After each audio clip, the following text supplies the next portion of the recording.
Ini terkait dengan penyelenggaraan rumah sakit. Sambil disimak ya.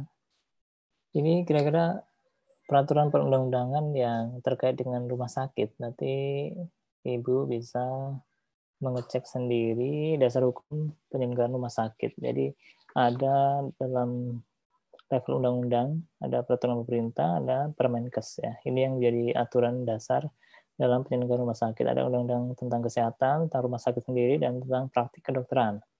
Ini masing-masing Ibu harus membacanya. Ini yang harus dikuasai dalam konteks penulisan tesis di hukum kesehatan ini. Kemudian ada peraturan pemerintah ini masih undang-undang ya, PP 41 tahun 2007 tentang organisasi perangkat daerah, yang ini kaitannya dengan penyelenggaraan rumah sakit. Ini derivasi dari Undang-Undang Nomor 23 tahun 2014 tentang pemerintahan daerah. Ini undang-undangnya pemerintahan daerah udah dirubah, tapi ini PP ini masih tetap 2007 karena menginduk pada Undang-Undang 32 tahun 2004 tentang tentang pemerintahan daerah. Permenkes ada tentang izin praktik dokter, ada tentang rumah sakit Indonesia kelas dunia, ini kaitannya dengan undang-undang rumah sakit yaitu 44 tahun 2009. Terus Permenkes nomor 147 tahun 2010 tentang perizinan rumah sakit, ada Permenkes 340 tentang klasifikasi rumah sakit, dan tentang perizinan dan klasifikasi rumah sakit. Nah, ini kira-kira peraturan yang bisa dirujuk ketika menulis tesis tentang kesehatan atau rumah sakit. Atau kalau Ibu mau menulis tentang hukum rumah sakit secara spesifik. Tujuan pengaturan penyelenggaraan rumah sakit itu sebenarnya mempermudah akses dalam mendapatkan pelayanan kesehatan, karena pelayanan kesehatan itu bagian yang tak terpisahkan dari pelayanan publik. Memberikan perlindungan terhadap keselamatan pasien, masyarakat secara umum, lingkungan rumah sakit, dan sumber daya manusia di rumah sakit.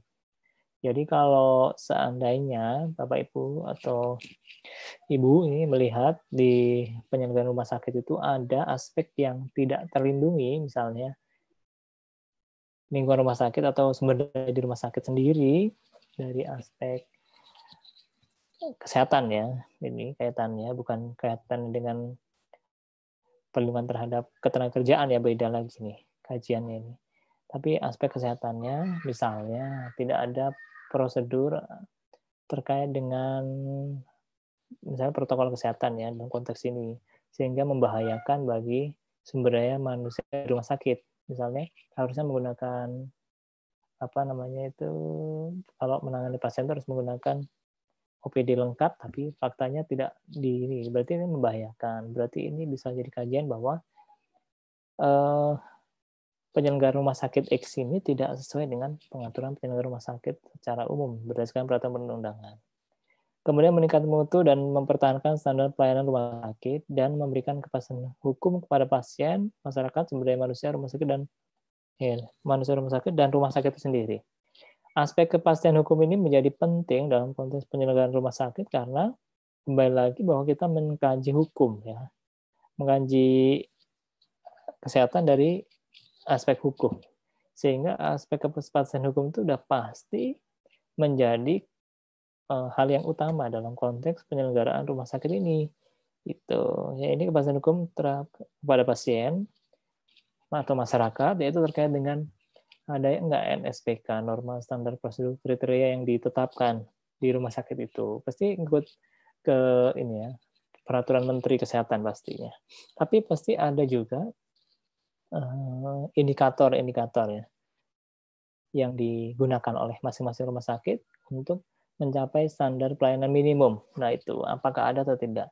Sehingga ini memberi kepastian kepada pasien, misalnya dalam konteks perawatan, itu biayanya berapa, waktunya bagaimana, dokter atau tenaga medis yang menangani itu siapa yang paling bertanggung jawab di situ. Nah asasnya penyelenggaraan rumah sakit itu ada berapa yang kita lihat dari pasal 2 Undang-Undang 44 tahun 2009.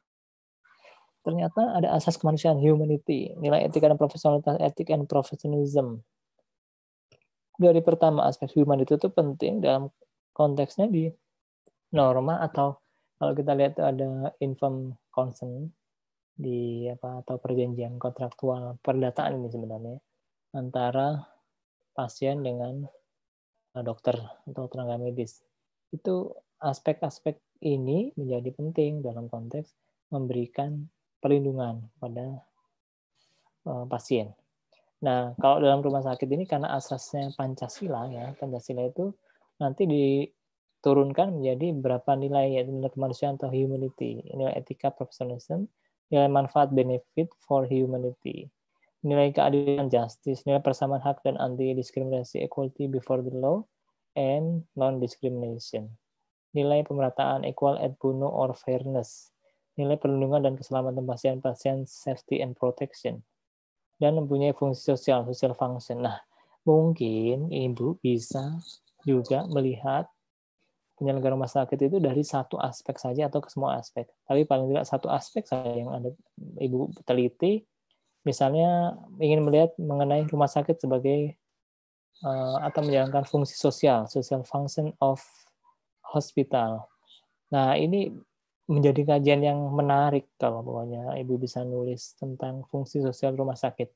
Kenapa? Karena ada perkembangannya. Kalau sekarang tuh fungsinya itu menjadi lebih luas ya, nggak cuma fungsi sosial tapi juga fungsi ekonomi. Ada juga yang fungsi edukatif ya, edukasi, memberi edukasi. Misalnya rumah sakit pendidikan ya, Unila yang mau dibangun, atau juga bisa terkait dengan economic value, nilai ekonomi, ya fungsi ekonomi dari rumah sakit. Nah, kembali lagi pada aturan dasarnya atau asas dasarnya itu fungsi sosial. Nah, yang dimaksud fungsi sosial itu seperti apa? Terus faktanya bagaimana? Ternyata faktanya itu fungsi sosial itu sudah mulai bergeser dari fungsi sosial yaitu fungsi ekonomi. Kemudian dari fungsi ekonomi ada fungsi pendidikan, fungsi agama, religiusitas, dan seterusnya. Ini menarik sekali dalam konteks penyelenggaraan rumah sakit itu bila dikaji secara hukum dan dari aspek kesehatan sendiri. Ini kalau kita lihat ada tugas dan fungsi rumah sakit. Nah, tadi dari fungsi-fungsi tadi kita secara detail membahas mengenai tugasnya. Pasti rumah sakit memiliki tugas memberikan pelayanan kesehatan perorangan secara paripurna dan dijelaskan. Kemudian pelayanan kesehatan paripurna adalah pelayanan kesehatan yang meliputi promotif, preventif, kuratif, dan rehabilitatif. Mungkin penelitian yang akan dilakukan bisa promotif, bisa preventif saja, kuratif saja, rehabilitatif, atau semuanya. Tergantung dari minat Bapak Ibu dalam mengkaji masalah rumah sakit ini. Fungsinya kita bisa lihat di pasal 5 Undang-Undang Rumah Sakit. Penyelenggaraan pelayanan pengobatan dan pemulihan kesehatan sesuai dengan standar pelayanan rumah sakit. Nah, standar pelayanan rumah sakit itu ada tolak ukurnya. Dia menggunakan standar minimum misalnya. Standar minimum itu seperti apa? Terus ada kajian mengenai hal yang menarik terkait dengan pelayanan minimum tadi. Pengawasannya bagaimana? Pengawasannya ya, bisa internal, bisa juga eksternal. Internal itu bagaimana? Ada kajian terkait dengan kode etik penyelenggaraan di rumah sakit X ya dulu. Tapi ini ada konflik ini, ada konflik kepentingan ini. Jadi dia di staf saat itu yang justru menulisnya itu malah menjelek-jelekan institusinya. Nah itu kan juga nggak pas. Jadi akhirnya dia di non-job di lingkungan itu. Nah kita ingin melihat ini dari aspek hukum, tapi nggak mesti harus menjelek-jelekan kondisi real ya. Kita bisa mengangkat hal-hal yang bagus, misalnya program partisipasi masyarakat dalam konteks pelayanan kesehatan di masyarakat. Berarti kan kita ingin melihat partisipasi masyarakat dalam konteks pelaksanaan fungsi rumah sakit. Karena kan rumah sakit kan ada fungsi rehabilitatif ya. Itu juga bisa rawat jalan kan. Rawat jalan itu berarti ada peran masyarakat di situ. Kemudian fungsi kedua, pemeliharaan dan peningkatan kesehatan perorangan melalui pelayanan kesehatan yang paripurna tingkat kedua dan tingkat ketiga sesuai kebutuhan medisnya. Puskesmas atau bahkan yang alternatif bakal di sini.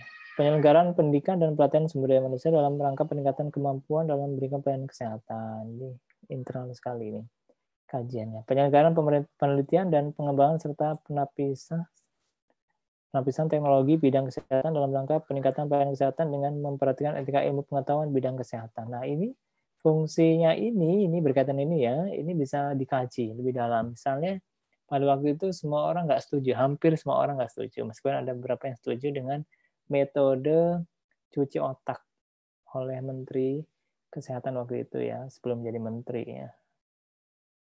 Terawan, Dokter Terawan ya, terkait dengan metode cuci otak. Kalau otaknya dibersihin gitu ya. Kan cuci darah ada, tapi cuci otak kan baru dia munculkan itu ya.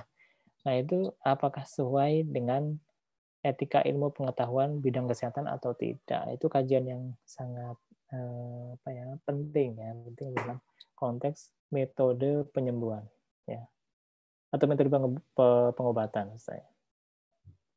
Nah, kewajiban rumah sakit memberikan informasi yang benar tentang pelayanan rumah sakit kepada masyarakat.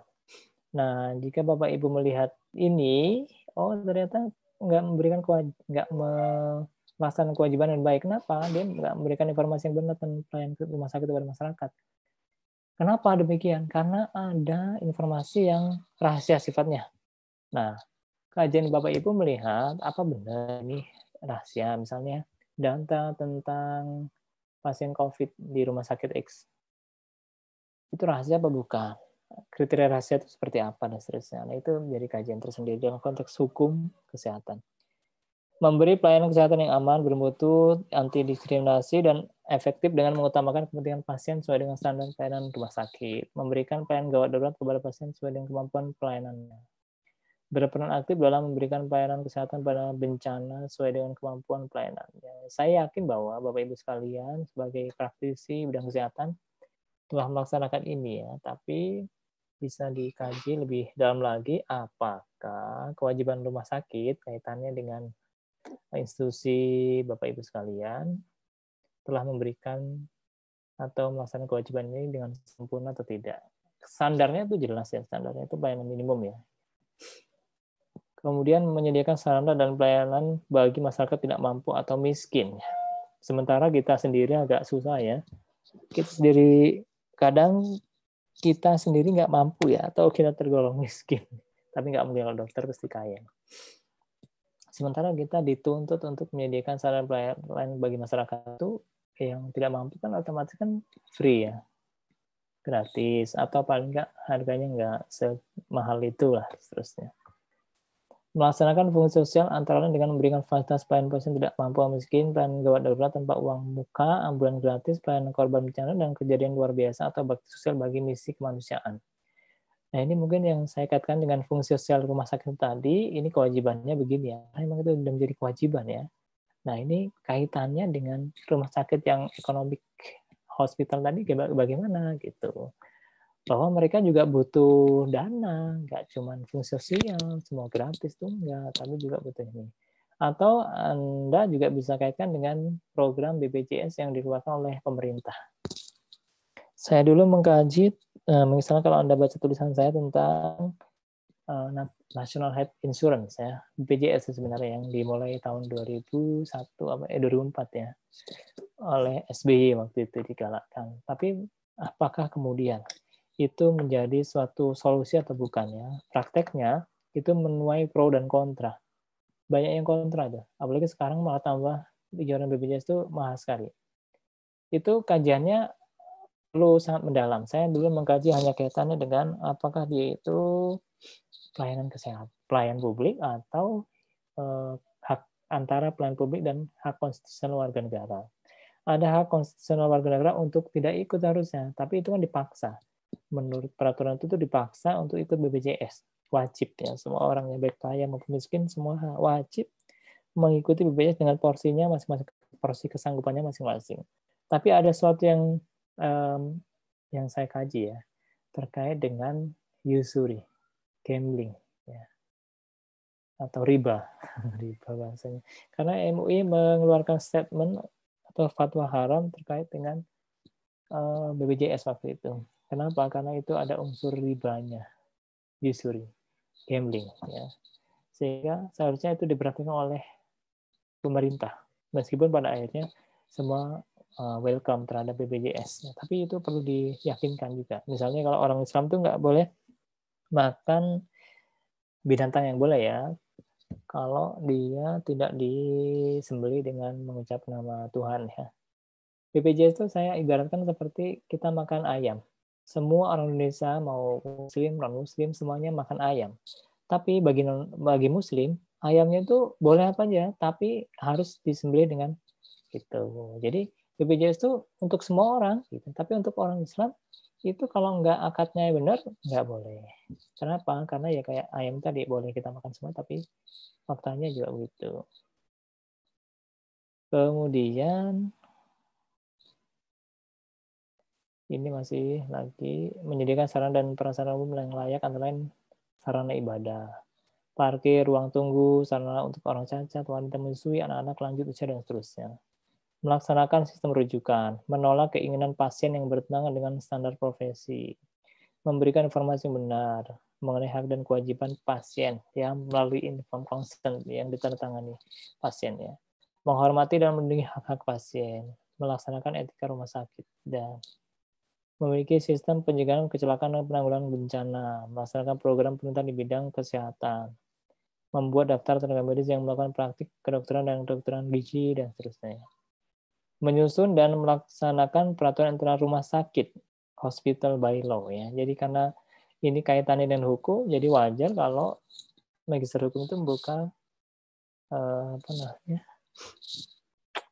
studi tentang atau konsentrasi hukum kesehatan, karena ini penting sekali orang-orang kesehatan itu mengetahui aspek hukumnya, melindungi dan memberikan bantuan hukum bagi semua petugas rumah sakit dalam melaksanakan tugas ya. Jadi ini ada di rumah sakit itu ada konsultan hukumnya, karena kaitannya ini nanti misalnya malpraktik atau aspek lain terkait pelayanan yang nggak maksimal, ini ada aduan komplain dari masyarakat pasien, ini maka ada pelindungannya, hukum atau bantuan hukum. Memberlakukan seluruh lingkungan rumah sakit sebagai kawasan tanpa rokok ya. Meskipun nih dokter-dokter juga ini ngomongin orang jangan rokok, dia ngerokok juga lah. Itu. Tapi ini kawasan tanpa rokok di rumah sakit ini nggak konsisten ini. Ini di mana ini? Tempatnya di mana ini? Anda mungkin bisa mengkaji hal yang spesifik terkait dengan kawasan tanpa rokok di lingkungan rumah sakit. Itu aja. Jadi tesis saudara itu nggak perlu yang muluk-muluk ya, yang sederhana-sederhana saja dari kewajiban rumah sakit. Satu hal pokoknya dari A sampai T ini banyak kan kewajibannya. Satu saja, misalnya kawasan rokok, kemudian atau yang terkait dengan pencegahan kecelakaan atau aturan yang lain misalnya, hospitality misalnya, dan seterusnya. Nah itu dari saya. Nggak perlu lama-lama karena masukan juga cuma 2, jadi kita bisa diskusi saja dari materi yang sudah disampaikan hari ini. Silahkan kalau ada yang perlu didiskusikan. Saya tadi mengulang saja ini dasar hukum penyelenggaraan rumah sakit ya. Bapak Ibu bisa lihat di sini apa saja peraturan yang utama terkait dengan rumah sakit atau penyelenggaraan rumah sakit. Silakan Bapak Ibu kalau ada pertanyaan. Ibu-ibu ini kalau ada pertanyaan. Mohon izin, Pak. Ya, silakan. Mohon izin, Pak. Pak, tadi kan sempat dibahas bahwa kewajiban rumah sakit salah satunya adalah melindungi tenaga kesehatan di rumah sakit ya Pak ya. Misalnya contohnya tadi menyediakan APD yang sesuai dengan standar. Nah, bagaimana dengan yang kejadian seperti pada awal COVID kemarin, mungkin hampir seluruh rumah sakit mengalami krisis APD, Pak. Jadi, sehingga para tenaga kesehatan ini terpaksa memberikan pelayanan kesehatan tanpa APD yang standar. Gitu, Pak. Bagaimana, Pak?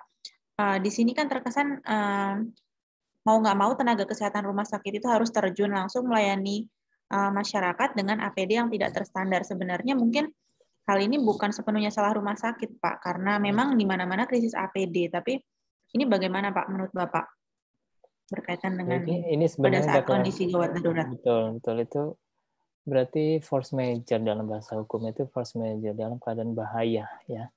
Itu pejabat pemerintah itu bisa melakukan tindakan di luar apa yang seharusnya dilakukan. Misalnya dalam konteks yang seperti ini kan darurat, ada bencana, ada sesuatu yang mendesak. itu bisa dilakukan dalam konteks itu untuk melakukan sesuatu yang itu tidak wajar, tidak sesuai dengan aturan yang berlaku. Itu disebut dengan diskresi namanya. Mungkin Bapak Ibu bisa melihat diskresi ya. Diskresi itu adalah tindakan atau perbuatan yang dilakukan oleh pejabat pemerintah dalam menyelenggarakan pelayanan publik untuk kepentingan umum. Dia mengambil inisiatif sendiri jika sesuatu yang dihadapi itu faktual. Jika peraturannya itu memberikan peluang, memberikan pilihan kepada si pejabat itu untuk melakukan atau tidak melakukan. Yang kedua, aturannya itu absurd atau kabur, ya, sehingga butuh penjelasan lebih detail terkait dengan itu. Yang ketiga, bahwa ada stagnasi pemerintahan. Nah, stagnasi pemerintah itu kalau tidak dilakukan tindakan, maka akan terjadi bahaya yang lebih besar. Nah, itu diskresi itu boleh dilakukan dalam hal kalau punya nggak dilaksanakan, ya akan terjadi hal yang ini. Misalnya kita nggak menangani, nggak ada APD, kayak kami nggak menangani, tutup kami rumah sakit gitu, karena nggak ada APD. Nah, itu kan berarti butuh kebijakan yang konkret, faktual, ya, yaitu dengan misalnya direktur rumah sakitnya itu melihat bahwa ini nih darurat, lebih darurat daripada kita harus melayani dengan APD sementara APD nggak ada, tutup. Kan nggak boleh begitu. Akhirnya dia membuat kebijakan seperti ini. Nah, penilaiannya adalah diskresi itu adalah asas, ya. Asas apakah dia tuh memberikan atau membuat kebijakan itu cermat, hati-hati atau tidak. Ternyata dia melanggar aspek kehati-hatian setelah diuji. Diskresi yang dilakukan oleh direktur rumah sakit tadi yang membolehkan sumber daya rumah sakit menangani pasien tanpa APD itu tidak didasarkan pada asas kehati-hatian. Kenapa demikian? Karena anggaran itu sudah dikucurkan tiap rumah sakit itu sekian M untuk menangani ke pasien. Harusnya dia bisa beli APD, tapi nggak digunakan, dihemat. Akhirnya apa? Ya alasannya diskresi, dia melakukan tindakan yang berbahaya untuk lingkungan rumah sakit, sumber daya rumah sakit. Nah, itu bisa dikaji dalam konteks hukum, dia telah melakukan namanya maladministrasi. Pada diskresi, ya, diskresi itu ini inisiatif pribadi, ya, inisiatif atas dasar hukum dan moral, ya, sebenarnya itu, ya. Kalau ngelihat itu seperti itu tuh berarti bagaimana ya tindakannya, atau penilaian hukum itu seperti apa ya? Ya, penilaian hukumnya itu bisa dilihat dari apakah dia melakukan diskresi itu sudah tepat, sudah transparan, akuntabilitas, udah hati-hati, udah cermat gitu, ya. Ternyata kita bisa lihat, oh dia nggak hati-hati. Duitnya ada kok nggak dibeliin APD gitu. Tapi darurat ini Pak, kan nggak sempat beli APD gitu. Nah, itu bisa dinilai bahwa ya dia kurang cermat mungkin, dan seterusnya gitu. Misalnya kebijakan bukan hanya rumah sakit atau direktur rumah sakit loh, menteri saja ya, yang di awalnya itu ada, oh ini ada COVID nih masuk ke Indonesia. Oh biasa aja itu orang Indonesia itu kuat-kuat segala macam. Dia mengambil kebijakan tetap buka Indonesia. Sementara negara lain itu udah tutup semuanya. Indonesia tetap buka begitu saja. Akhirnya apa? Indonesia menjadi top 5 ranking, ya, COVID, penyebaran COVID yang paling banyak di dunia. Nah itu karena apa? Karena kebijakan yang diambil itu tidak hati-hati, tidak cermat. Nah begitu, itu membahayakan sekali. Nah kita nilainya sebagai akademisi hukum melihat nih bahwa kebijakan yang diambil itu tidak sesuai asas kecermatan dan kehati-hatian, begitu ya. Kita menilainya begitu. Kalau ditanya bagaimana, ya kita jawabnya begitu. Kecuali kalau kita yang melakukan itu, kita akan berdalih bahwa saya melakukan itu demi keselamatan orang banyak, demi kepentingan umum. Diskresi yang saya lakukan itu adalah mutlak untuk kepentingan umum, dan ini suasananya mendesak. Kita harus membuat argumen yang mendesak gitu. Makanya dalam konteks ini ada kajian hukum administrasi penyalahgunaan wewenang. Dia nggak punya wewenang atau dia punya wewenang tapi disalahgunakan.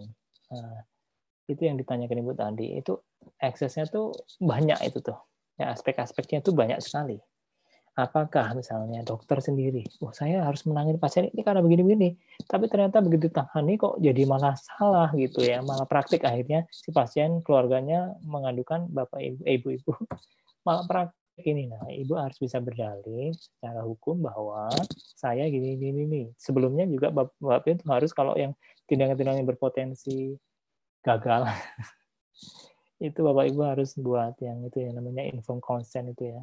Tanda tangan kesepakatan antara kedua belah pihak bahwa kalau terjadi hal-hal begini, potensinya begini. Jadi ya sama-sama kita tahu lah gitu. Jadi penyelesaiannya secara kekeluargaan. Itu klausul pengaman Bapak Ibu menjalankan praktek kedokteran. Gitu ya. Saya juga begitu. Saya tergantung siapa yang minta keterangan ahli. Kalau keterangan ahli dari jaksa pasti menuntut misalnya kasus di rumah sakit mana itu ya yang dia itu sembarangan buang ini limbah medis. Saya tergantung siapa yang minta ya. Kalau yang minta kejaksaan misalnya atau kepolisian, saya akan menguatkan argumen polisi atau jaksa itu tadi untuk menuntut si rumah sakit.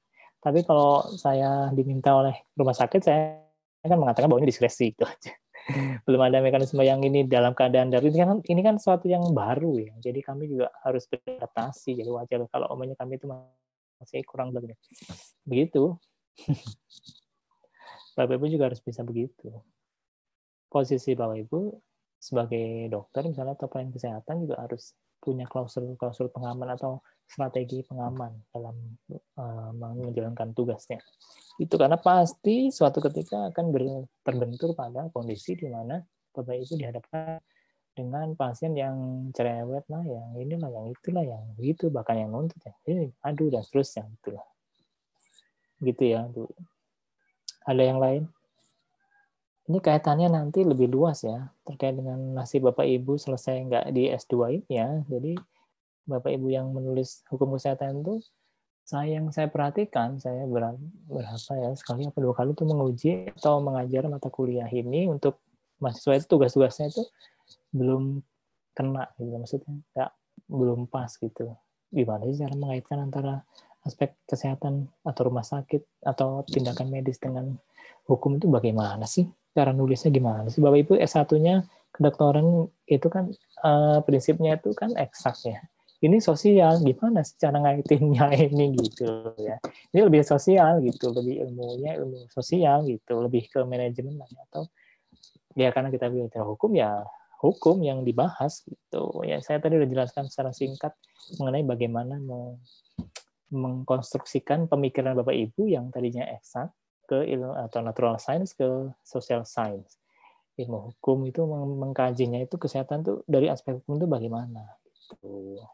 Ya kita lihat dari hukum itu, kalau kita bicara hukum itu apa sih yang dibicarain? Ya apa? Kira-kira apa? Yang terpikir oleh Bapak Ibu, ibu-ibu. Apa sih yang dibicarain apa sih? Peraturan mungkin ya Pak ya? Aturan. Terkait peraturan, terus kayak undang-undang. Iya. Terus masih ini sih Pak, memang Pak masih rancu gitu bahasanya itu iya tuh. kan, masih lanjut kan. Ini kan transformasi ya dari natural science ke social science ya. Ibu-ibu sebenarnya itu lebih mudah ya. Dari belajar yang matematis itu ya, biologi, fisika, kimia bahkan masuk ke IPS lah kira-kira. Dari IPA ke IPS itu kan harusnya lebih mudah ya. Kalau logikanya benar, yang dibangun logikanya benar. Bahkan ya, yang kuliah hukum ini dari S1 ya, 4 tahun itu tuh saya tanya ini juga nggak ngerti apa sih selama ini saya belajar apa sih gitu, nggak ngerti. Apalagi bapak ibu-ibu yang dari kedokteran lah misalnya. Sebenarnya yang kita bicarakan atau kita omongkan atau kita gosip tentang hukum itu sebenarnya 2 hal saja, yaitu hak dan kewajiban. Kalau orang umum mengatakan aturan, peraturan, undang-undang itu enggak ya. Sebenarnya hak dan kewajiban. Hak dan kewajiban itu enggak mesti dalam undang-undang, tapi secara lumrah ya, secara umum sih memang dimasukkan dalam undang-undang. Tapi hak dan kewajiban itu enggak mesti dalam undang-undang, bisa dalam peraturan yang lain. Tapi ada akibat hukumnya kalau dia dimasukkan ke dalam undang-undang. berarti itu lebih kuat, lebih pasti, dan bisa dilaksanakan. Ada sanksinya kalau nggak melaksanakan itu.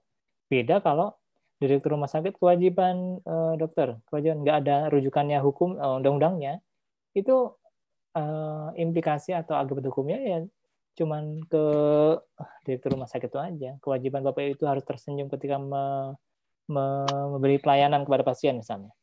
Itu nggak ada aturan hukumnya, nggak ada undang-undangnya, berarti oh ini nggak ada sanksinya, ini sanksinya mungkin teguran aja dari atasan ini kayaknya ini. Bapak Ibu kamu kalau ngasih pelayanan senyum dong gitu, mungkin gitu aja. Tapi kalau udah ditulis di Undang-Undang Nomor misalnya 44 2009 kewajiban rumah sakit, anggota rumah sakit atau sumber daya rumah sakit kalau melayani pasien harus tersenyum. Itu direkam itu, lihat CCTV instrumennya, CCTV nggak tersenyum tuh dia, ngambek tuh atau singut ya. Melayani pasien tuh kena itu, kena pasal ini nih. Ternyata pasal 29 tuh ada sanksi pidananya. Barang siapa tidak menjalankan pasal ketentuan 29 dia dipidana 2 tahun ya misalnya. Ternyata di pasal 29 tuh tidak senyum ketika menjalankan praktek. Nah, berarti Bapak Ibu bisa kena pidana. Itu loh, itu akibat hukumnya begitu. Yang kita bicarakan dalam hukum itu hak dan kewajiban. Bagaimana menempatkan hak itu pada tempatnya dan kewajiban itu pada porsi yang tepat gitu. Itu aja yang kita bicarakan di hukum itu. Jadi hukum peradilan itu membicarakan melihat yang udah disampaikan belum, udah dipenuhi belum, kewajiban dilaksanakan atau belum. Kalau belum berarti dia melanggar hukum gitu kan. Bukan peraturannya, peraturan itu hanya sekedar instrumen untuk menjaga hak dan kewajiban itu pada posisi yang benar. Kalau nggak benar berarti dia melanggar hukum yang isinya hak dan kewajiban. Gitu. Ada lagi? Bapak Ibu, Ibu-ibu. Kalau enggak, Pak mau ya, nanya, ya. kan untuk masalah hak dan kewajiban ya Pak ya. Kemarin kan untuk saya kan di Lampung Utara. Ya. Kemarin kan, tapi kan saya di Puskes, tapi teman ada yang di Rumah Sakit Riyakudu. Nah, setiap saya sebagai dokter ya Pak ya, kita kerja kita juga mempunyai hak, kita punya kewajiban. Hak kita sudah melakukan pekerjaan, kita menerima imbal jasa istilahnya Pak ya. Betul. Tapi kemarin kasus yang di Lampung Utara itu yang di Rumah Sakit Riyakudu, yang 1 tahun mereka seluruh stafnya tidak dibayarkan, itu bagaimana ya Pak ya? Oh, itu maksudnya kasusnya dokter-dokter atau tenaga medis yang lain, semuanya ya? Semuanya, seluruh tenaga kesehatan. Selama setahun karena COVID ini ya? Nggak dibayar atau gimana ya? Dari sebelum COVID, karena kasusnya kan uangnya itu dikorupsi sama direktur Rumah Sakit Riyakudunya. Oh, iya, benar-benar. Iya. Itu Jadi hak. imbasnya kan seluruh staf. Jadi Iya, benar-benar. Ya itu kejadian tuh lumrah ya terjadi di kita ya. Direktur rumah sakitnya itu dokter bukan sih itu. Dia tahu nggak sih itu kalau dokter itu butuh dokter juga uang. spesialis direkturnya. Oh gitu ya, kok malah korupsi ya gitu ya. Itulah hebatnya negara kita ini ya. Korupsi itu dan akibatnya nggak terbayar gaji setahun lagi ya Bu ya. Iya, 1 tahun sampai potong tumpeng kemarin. Oh gitu, benar-benar. Berarti terkait dengan hal itu, Bapak Ibu, ada namanya instrumen dalam hukum itu yaitu perlindungan hukum pertama. Yang kedua, penegakan hukum. Yang ketiga ada upaya hukum. Nah, upaya hukum Bapak Ibu tuh semestinya itu kan kasus pidana ya, kasus pidana. Itu yang berakibat pada aspek keuangan ya, administrasi. Jadi kasus pidananya itu udah selesai dulu. Itu aspek pidana yang nggak akan menyentuh pada gaji belum dibayar. Aspek pidananya hanya kerugian negara karena korupsi ya, kerugian negara. Pertanggungjawabannya hanya pada satu orang direktur itu yang mengambil ke uang negara, mencuri atau kayak namanya itu pidana itu bahasanya itu adalah merugikan keuangan negara. Nah gitu. Nah kalau dari aspek administrasi itu beda dengan aspek pidana tadi. Itu dia bertanggung jawabnya hanya pada dia dan negara. Tapi secara apa ya moral dia bertanggung jawab pada orang di bawahnya yang nggak dapat gaji. Tuh. Tapi yang perlu ketahui Bapak Ibu adalah dalam upaya hukum administrasi, Bapak Ibu seharusnya ke manajemen rumah sakit. Apapun yang terjadi, mau duitnya kosong, hak itu harus tetap dikembalikan atau harus diberikan. Jadi nggak ada alasan ini dikorupsi sama situ, sehingga nggak bisa begitu.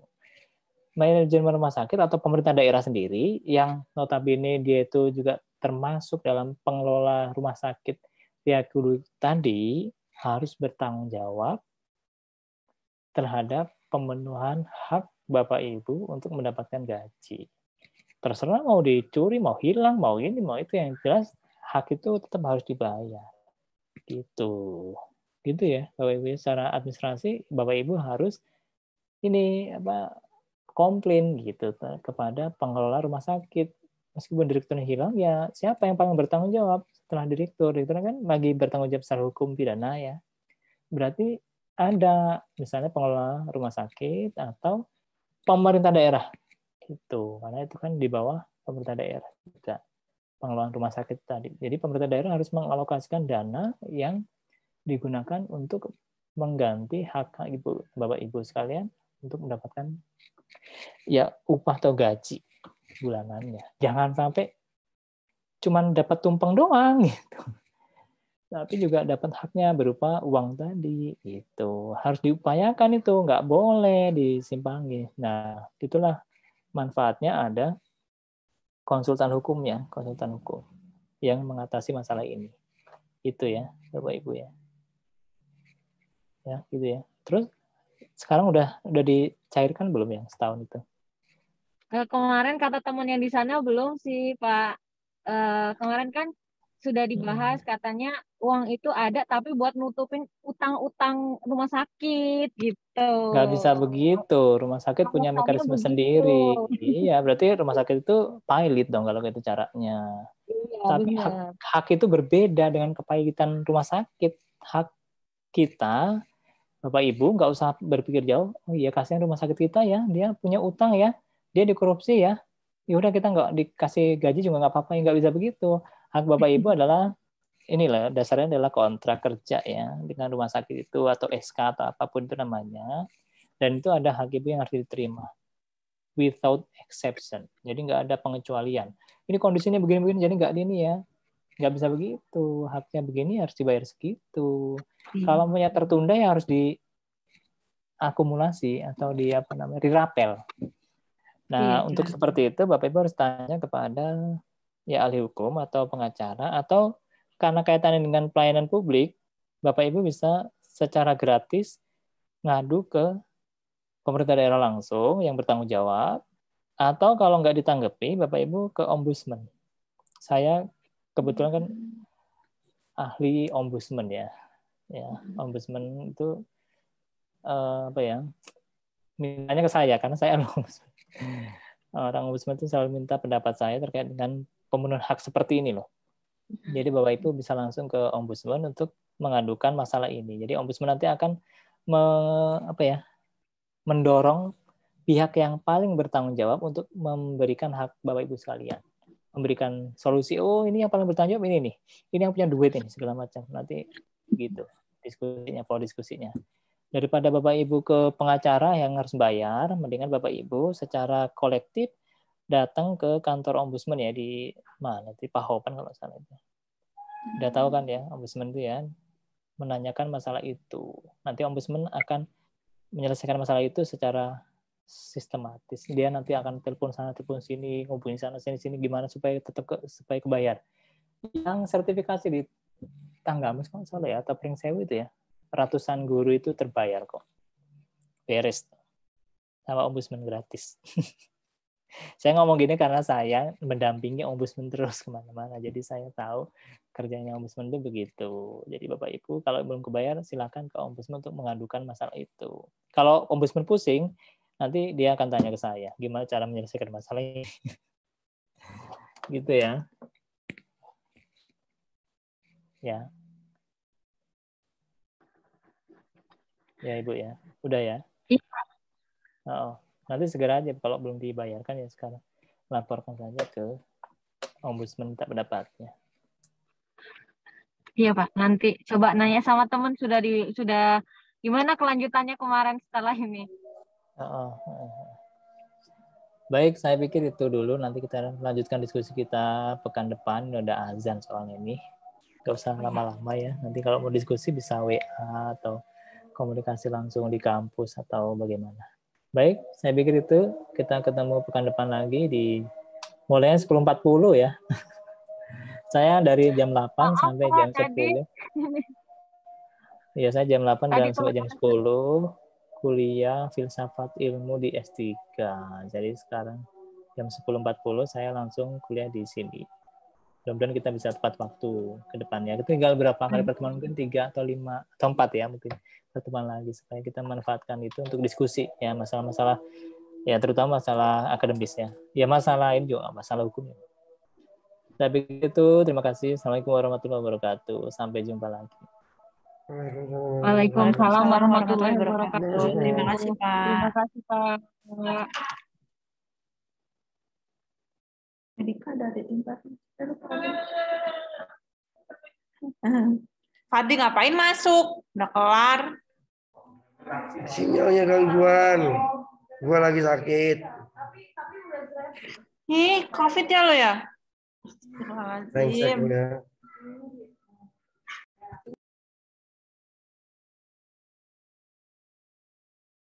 Tugas apa itu?